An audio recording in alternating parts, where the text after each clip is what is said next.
As a facilitator, how are you able to get the athletes to share with you their own internal garage? Yeah. Because they may share, hey, my knee hurts, but how did you get even deeper than that? Things normal people don't tell others about.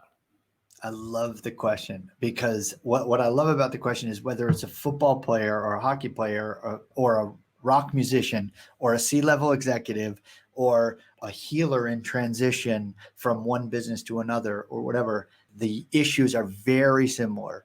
And that is around vulnerability.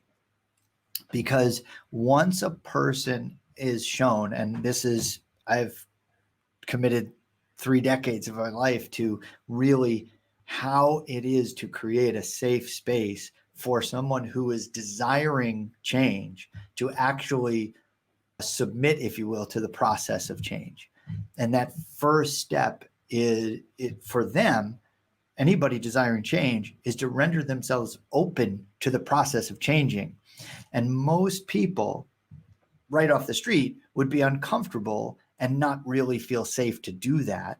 And so one of Even before that is first recognizing, hey, I have a problem. yeah, absolutely. And And so I'm assuming, so great. That's such a brilliant point. The problem, like for the athlete, for instance, it's pretty clear.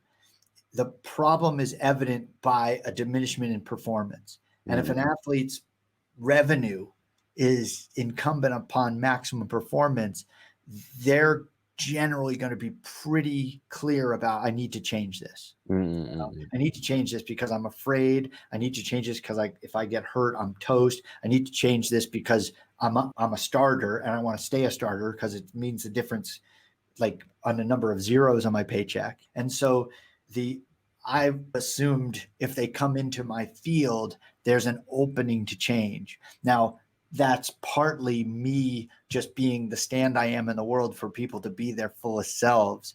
And partly, hey, if you're in my field, metaphysically or spiritually, if you're in my field, I know that somewhere inside you is a version of you committed to making these changes. And so I'm going to presume that and work with you. And especially if they come to an event or they've been referred as a client, for instance, then I presume that. But we'll flesh that out in an introductory conversation with a very direct question. How committed are you to making these changes? And if they are, then the key is help them recognize that I'm on their team. I'm in their corner.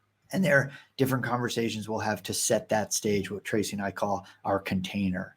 And we create a container of confidentiality, for instance. Nobody on the planet in the history of my life knows who my other clients are unless my clients have told them.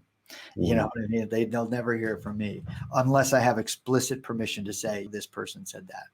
And that comes from my experience 20 years as a corporate lawyer. I keep secrets for a living. I do that pretty well. So that right there is a big step toward creating that safety. Like I know just a doctor or a therapist or making a confession to a priest or something where you do that because you trust it will stay there. And so once a person wants to change, trusts that their process is safe with me, meaning anything they reveal, anything they share won't be used to embarrass them or anything.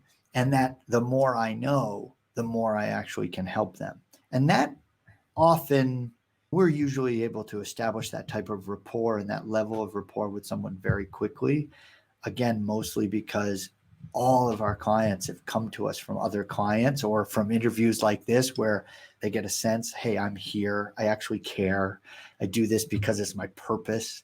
And so they come with a degree of openness and a willingness to see, hey, once they're open to the idea that I could help them or that we could help them, then it's a question of, is the chemistry right? Is our rapport the right fit for the kind of change they want to make?